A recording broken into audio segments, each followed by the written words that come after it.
Our program will now begin.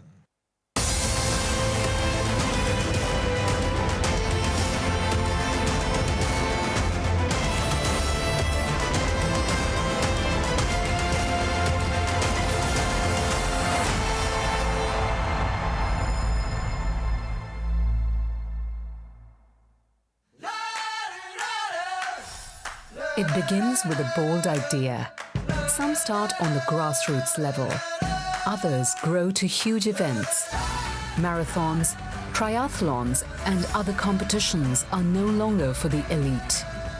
These endurance events are open for anyone who dares to try, and they now have mass appeal, attracting thousands of athletes striving to reach new goals and enthusiastic spectators cheering them on. These mass sporting events help build excitement and anticipation that creates broader opportunities for larger mega events. Using the power of sport for a cause can be powerful. They can raise money for charity or build awareness. Mass sporting events can help towns and communities that want to build tourism and economic development. In mass events, everyone shares the joy of the sporting culture. The marathoner trying to break 5 hours, the cyclist entering her final race, the athlete enduring his first Ironman, and even the volunteer on the sidelines who is now motivated to participate in next year's race. Whether on the streets of Abuja, or the tracks of Tokyo, or the stadiums of Qatar, mass events are bringing more people to the shared experience of competitive sports. What's the next innovation for organizers around the world? We are wild. Ladies and gentlemen, please welcome Saidati, time world champion and reigning triple jump world record holder, Jonathan Edwards. Good morning, everybody. Welcome back to day 2 of Doha Goals. We're going to focus on mass participation events. A quick show of hands. Who has taken part in some sort of mass participation run, triathlon? Yeah, a fairly good number of you. I thought we could start this morning with a bit of mass participation aerobics, but I decided against it, so I've let you off.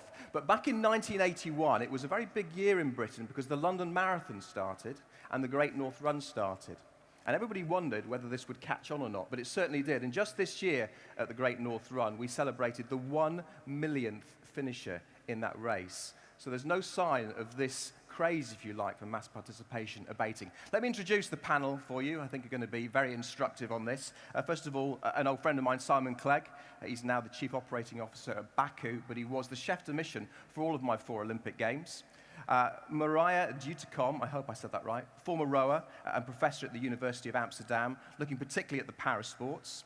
Elana, MEYER, silver medalist in the 10,000 meters in 1992 Olympic Games. That was the first time South Africa had been back in the Games since 1960. A keen amateur runner, Nicolas, SULTAN, and partner at the management consultancy firm Kearney here in Qatar. And then Rob URBACH, who's the president of USA Triathlon, has had a very distinguished career within sports and business. Okay, there's a hashtag for Twitter, hashtag Doha Goals.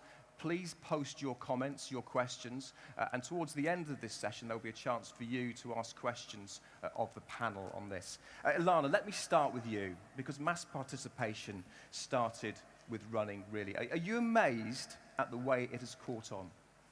You know, absolutely. I think, you know, mass participation events has got so much potential. You know, it really offers athletes the opportunity to run with professionals. It inspires, it creates cultures. You know, I can maybe just share that in South Africa, we have an event, the Comrades Marathon, that is 90 kilometers. You know, and in South Africa, people almost don't perceive you being a runner if you haven't run the Comrades Marathon. You know, so it really has got the ability to transform and to create a culture. Rob, let me come to you, because triathlon is new to this game of mass participation, but it's incredibly successful. Talk about your experience at USA Triathlon. Sure. Our sport has gone through a geometric growth over the last 10 years, with essentially double-digit growth. I think the community is very, very unique. You know, our community is very, very inclusive and collegial, and oftentimes the most exciting place at the race is the person who's coming in the very last, where maybe they've done a triathlon for their first time and never envisioned themselves as being a triathlete. And it's very, very powerful, very emotive. So it's also exploding throughout the world. There are now 120 triathlon federations throughout the world. And what do you think the appeal is of basically pushing yourself through hell? Again with running as well, Elana, because it's not easy at all. There are lots of simpler ways to keep fit. What do you think it is about mass participation events which has proved so successful? Well, I think it's the social energy, in the sense, at least in the triathlon community, you know, it's a very, very powerful, where people are going through a life transformation, and it's really no disrespect to our single sport brethren, but there's something about the complexity of the three sports that's very powerful, that draws people in. So the ability to cross-train and get all those benefits from the three sports is pretty unique, and the ability to put all those together creates it's a very, very hard sport, and yet we're very, very inclusive. Marije, part of your research is into the power of sports. Yeah. What have you found out by looking at mass participation events and the dynamic around them? Yeah, we did some research on mass running events, and what we saw is that it is indeed, well, it creates a huge power, social power, in a sense that participants in running events, they say that they get more healthy, that they want to obtain their healthy lifestyle, and also for people who weren't active before they started training, or before they signed up for this event, they say, well, this really does something for me. I feel better, I feel more energetic, and I want to remain, to feel like that. Do you think the major motivation is to be healthy, or, as we so often see with these big events, they raise millions and millions of pounds for charity? Is it about a charitable motivation? No, in the runs I evaluate, it's not really about charity, but it has something to do with doing something together with friends or with your colleagues at work. So it really is the sport which combines something. And we also see that if we look at the people who run for their business or for their organization, that they also, besides that they say they are more healthy, they also say, well, I feel more part of my company and I know my colleagues better. So that really the issue of training together and running together, and then the focus is not really for them to start training for health, but it achieves more. Elana, I asked this question to Rob about the appeal of those events. Again, running is just, I find it impossibly hard, to be perfectly honest. What do you think the main motivation is for people getting involved and the success? You know, I think running it really is accessible. You know, anybody can run. You know, if you can walk, you can run.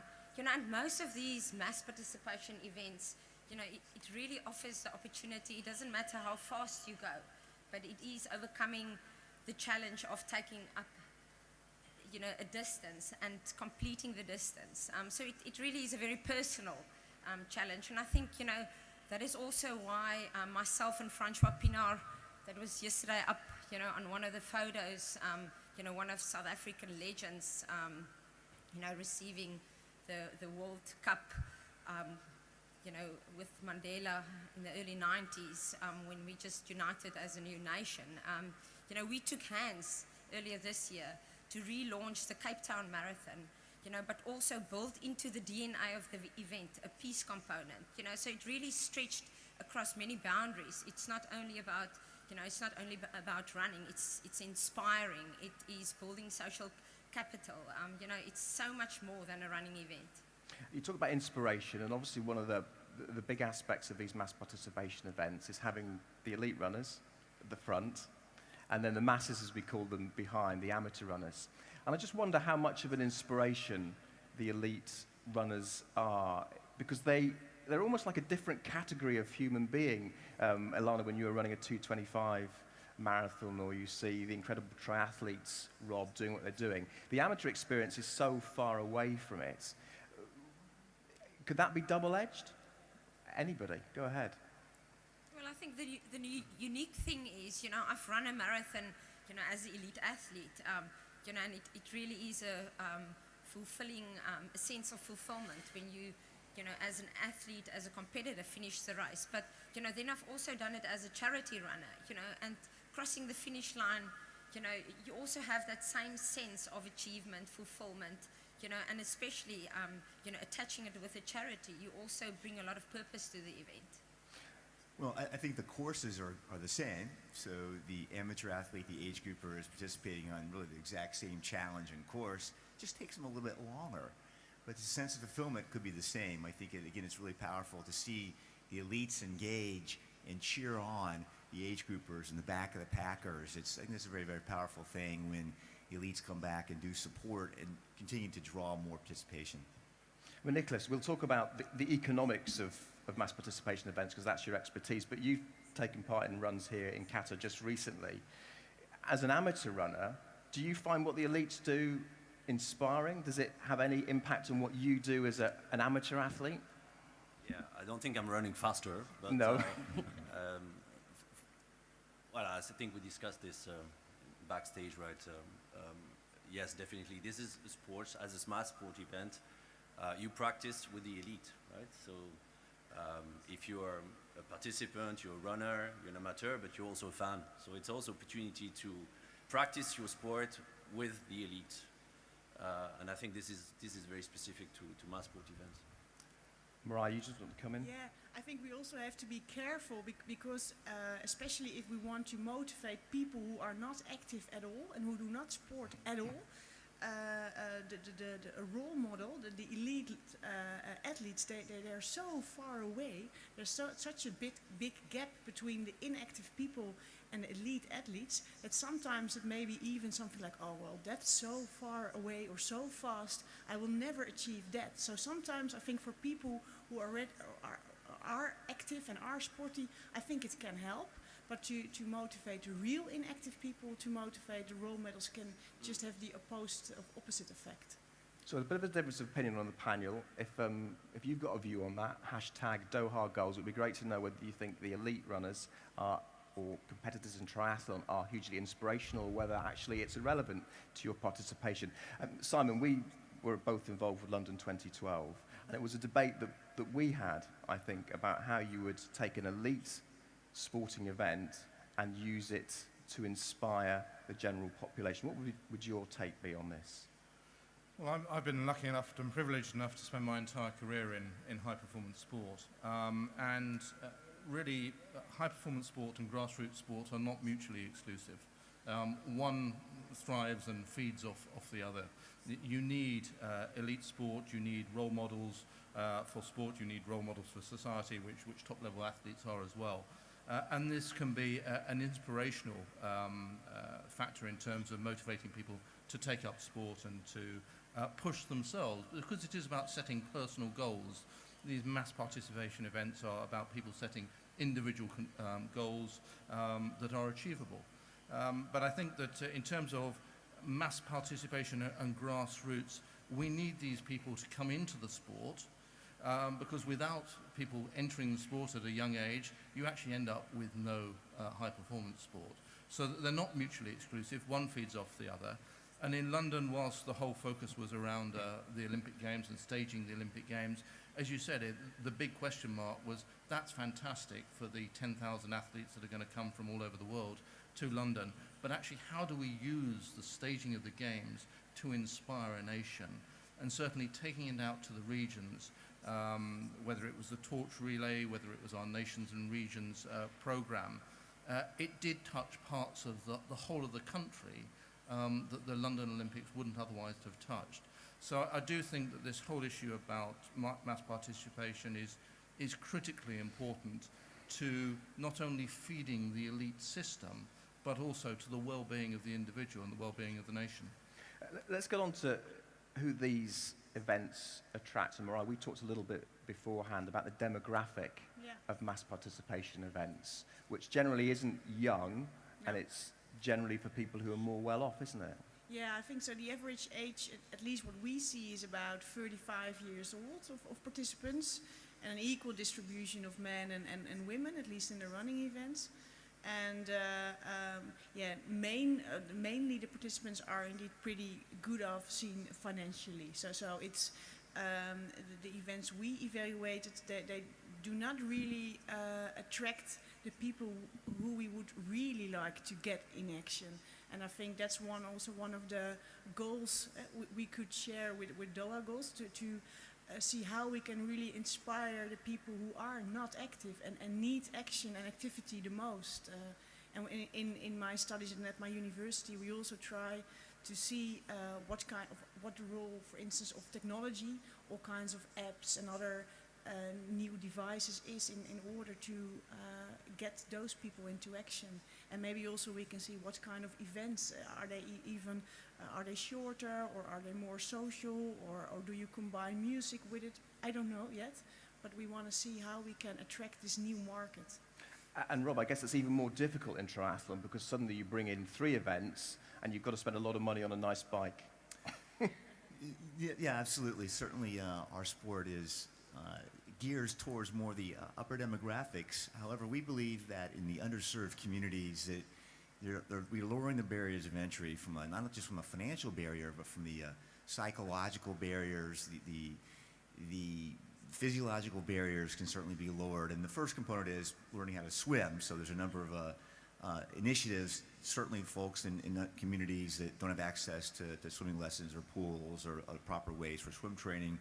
But we believe it's really more about cultural adaptation than it is necessarily about the financial barriers. And so we're looking to various communities where triathlon, at least in the U.S., is not a diverse sport as of yet. And so that's a key initiative for us going forward, and certainly could look for some insights in the community here. And I guess, Elana, confidence for some people is a big issue. Being able to go along and compete with thousands of other people and not feel stupid, to maybe not feel worried about your body image or whatever it might be. There are all sorts of barriers beyond, as Rob said, money. Oh, go on. Go on, Nicolas. Yeah, I think interesting also is, as you said, like there are some psychological barriers to running, right?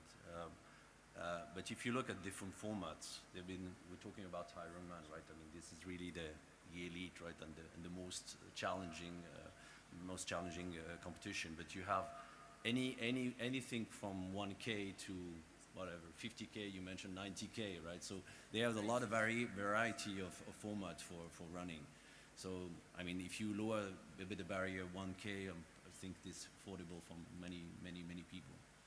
And Elana, in terms, and again, Marije as well, in terms of people's confidence to enter events, so the social barrier, the confidence barrier, what would you say about that?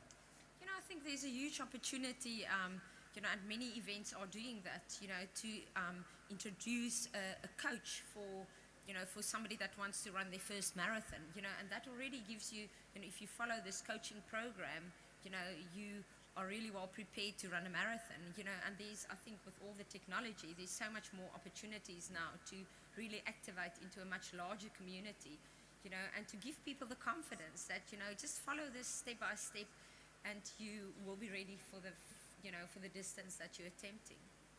It's also in terms of format, we discussed that, right? There's a quarter marathon and a half marathon. So there's step by step before engaging into a full marathon and an Ironman, right? Well, certainly in triathlon, the swim can be quite an intimidating barrier, particularly open water swim, where it's essentially a contact sport with a lot of people in the water at the same time. So the number of triathlons are geared more towards be less intimidating, whether they're pool swims or the swims are not open wave starts where there's less contact or even less current. So there's certainly a way and a pathway towards going up in your distance or your intensity of racing. But I think it's really important to lower that psychological barrier for mass participation sports. And many people could never visualize themselves as a marathoner or as a triathlete. And a lot of programs and coaching and community, and at least in the U.S., it's a lot of the club network. There are over 1,000 triathlon clubs, and most people find their way into our sport through a club network. They could be at a friend's who's a triathlete. They could go to that friend's social event, and all of a sudden they find themselves on the track at a workout. Next thing you know, they're starting a triathlon, you know, 6 months later without having really realized they could do that without the support of their community. Marije, what's your view on this? Because you said that the demographic generally older, generally well off. Yeah. What are the innovations, perhaps, that you Yeah. could see to reach out to those kind of people? Yeah, what we see is we also looked what the role of apps is in a preparation for Sorry? apps, so mobile applications. And what we see is that the people who use an app, they are indeed more motivated to increase their training volume and also to improve their diet. So we really want to see what's happening there. Is it really such an application which has an effect? So that's an interesting thing. And we also try to see what kind of functionalities do people want, because we see, my neighbor said something about the training schemes and all kinds of advices, but we see at the same hand that if we ask people when they use an application, what kind of things do you use, they say, well, only the average speed and the amount of Ks I run, and the rest, it's too complicated for me. So that's also something. And also, if we ask people who don't use an application, what would you like to use, or what do you think is interesting, they say all the more fancy stuff. So there is something happening, and I don't really know what it is yet. So we're going to look further to have more cues to be able to motivate those most in need. I may have a provocative thought here. Go. But should we allow people, instead of calling running, like allow them to walk, right? Sure, I don't mind. No. I have to tell you, having run a marathon, I spent quite a lot of time Time walking. Walking a marathon, right? So we've talked a little bit about the social and the economic, the sporting side of things. We're going to move on to the economic impact of mass participation events. Nicolas, let me start with you. Is this big business? Well, it's a difficult question. The answer is not. It's not a big business yet. It's indeed a very fast-growing business. Indeed, you mentioned double digit, right? I mean, it's basically turning in a non-business into a business.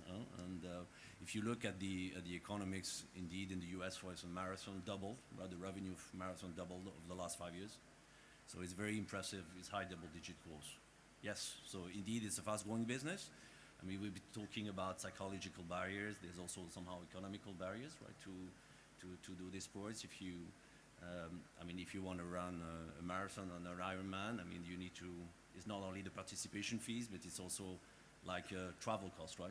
I mean, you don't get an Ironman at the end of the street in your city. So there's a lot. I mean, and also from a broader standpoint, it's a business where cities are very much involved. Right? It's as long as you have an event in your city, you can attract tourism. Probably, I don't know, there's numbers, right? But probably 15 million people travel. They travel to attend a sports event. So, from a broader definition, yes, it's a big business per se. Right? Mass event is not is a fast-growing niche business, and I don't know how much you want to disclose your numbers, but it's highly profitable as well. Well, Rob, and then Simon. I think it's all relative. You know, the triathlon industry didn't exist much 10, 15 years ago, and now there is a whole infrastructure and economic systems built around triathlon training, coaches. There are 30 race registration companies. So in certain regards, I guess it wasn't much of a business 10, 12 years ago, and so from that standpoint, it's a significant business. Additionally, municipalities as cities, it's more destination racing and events where they're staying 3 and 4 nights. So if you say a 5,000 person race, you know, maybe 25,000 hotel room nights, and it becomes pretty significant to the host cities and host committees that are hosting some of the big mass participation events. Just before you come in, Simon, I'm going to go to questions from the floor in a couple of minutes. So if you can put your hand up, there'll be people going around with paddles and microphones, and if there's any questions, you can put them to the panel. Simon. Jonathan, you mentioned a moment ago that in your introduction that the London Marathon started in 1981. It's been going for 33 years. I think we need to recognise that that has generated £450 million of charitable benefit that has been put back into good causes in the UK. So I think that there can be some very positive spin-offs of charitable events like the London Marathon. I mean, you take an event like the Athens Marathon that's taking place this weekend, that's being organised by a good friend of mine, 35,000 participants. they reckon that the economic impact of that event on Athens is between 23 and 25 million US. So I totally agree with Nicolas that in the global scale of things, these are not huge figures, but in the terms of those individual towns, cities and municipalities, as Rob was saying, these can be quite important, as well as, not just in terms of the economic impact, but also in terms of the marketing and the positioning of those particular cities to an international community. And I guess, Nicolas, there's an interesting mix here between the public and the private sector, where you have public funds perhaps from a city or from a country with an entrepreneur, a business entrepreneur who wants to put on an event. Yeah, I mean, for sure. I mean, I think we discussed it a bit. Like it's a mix. Like it's a business on one hand, it's a non-business as well, right? Should people pay for participating in an event? I mean, if you look at participation fees of marathon on average, it's almost double, right, over the last 5 years. So this non-business is turning into a business. For good or not, I mean, I'll leave it to you. Right. I think that many of the events, as mentioned, have charitable components, though, and so I don't know what the total number is for events and driving charitable and community. So almost every event race will have a charitable component or a give back portion of the registration fee into local communities.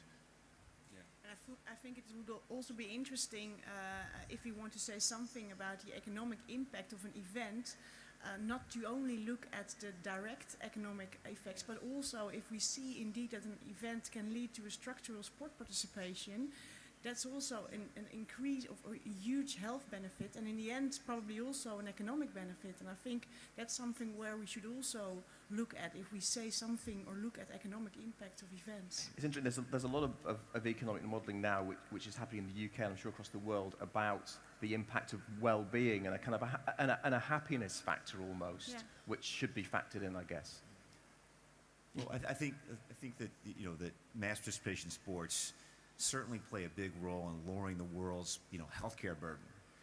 We have a massive issue of 21st century metabolic diseases, and at least in the triathlon community, we know that folks that have had adult onset diabetes are now not able to come off their medications. We know there's issues in addiction behaviors, etc., that certain therapies aren't working, but participating in a sport seems to be the antidote to things that society hasn't really solved yet in many countries.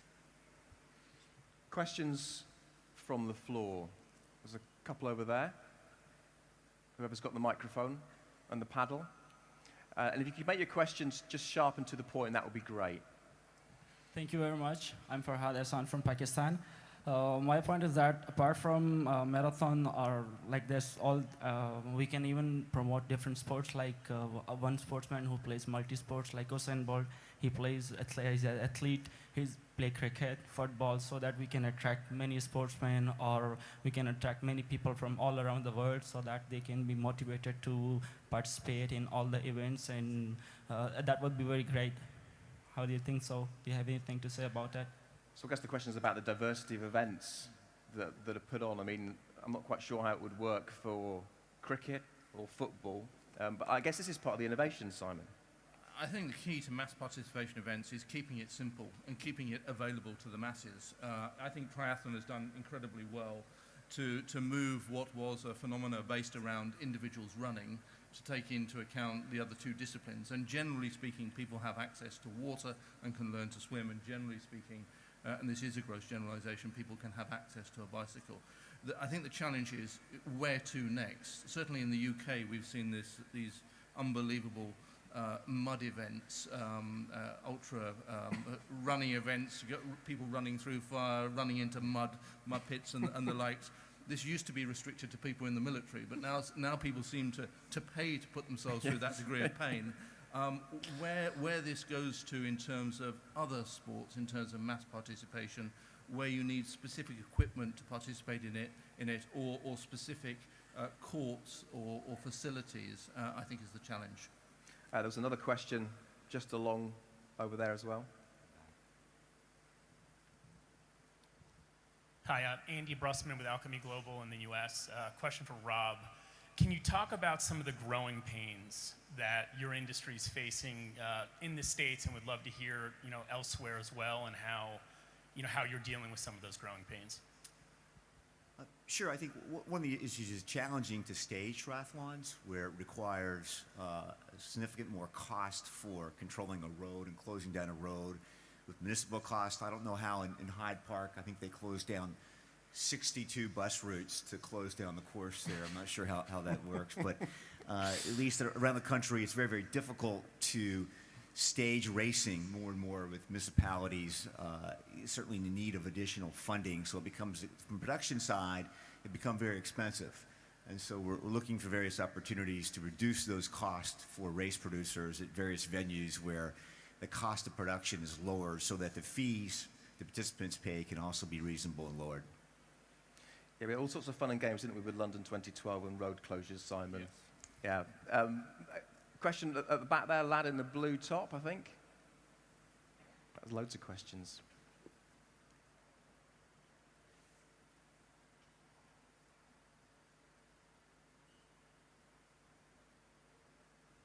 Yeah, my name is Mark. I'm from the Young People Sport Panel in Scotland. I would just like to ask about the impact that these events would have on communities, like hard-to-reach communities that are not generally involved in sport, and those that don't really have an interest specifically in sport, and how we could go out and reach to them to then support these events. Yeah, it's a very good point, and I think Marije, we've touched on that, but probably just a few more thoughts from you. Yeah, the question was how to reach communities who perhaps feel yeah.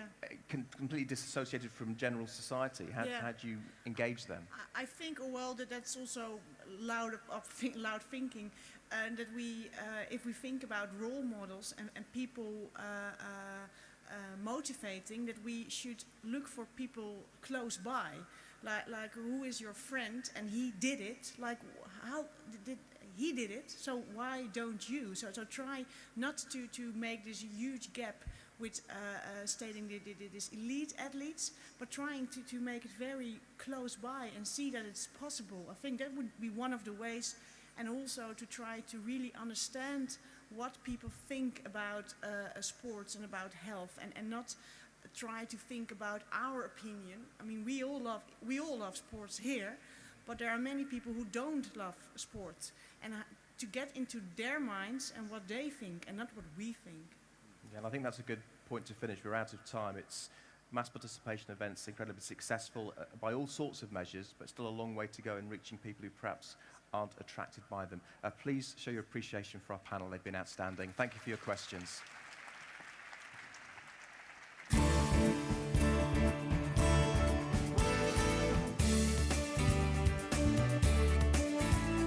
Ladies and gentlemen, please welcome Mandala CEO Lorenzo Bustani.